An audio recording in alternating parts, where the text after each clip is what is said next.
Hello, నేనైతే అస్సలు expect చేయలేదండి ఇట్లా అవుతుందని. ఆటో ఎక్కినప్పటి నుంచి వర్షమే పడ్డది. సరే ఇప్పుడే కదా వర్షం స్టార్ట్ అయిందిలే అనుకున్నా, కానీ వెళ్ళి చూస్తే అక్కడ చూసేలట్టే లేదు. ఇక్కడ ఏమి అంతగానం వాటర్ తోటి నిండిపోయింది. ఇక్కడ సీతమ్మ వారు చీరలు ఆరేసుకునే ప్లేస్ ఇది.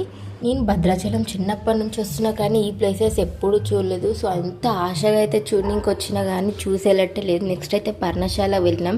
ఇంకా అక్కడ ఎట్లుంటుందో అని భయపడుకుంటూనే వెళ్ళినా, కానీ ఇక్కడైతే టెంపుల్ లోపలికి వెళ్ళిపోయినాక వర్షం అయితే స్టార్ట్ అయింది మాకు.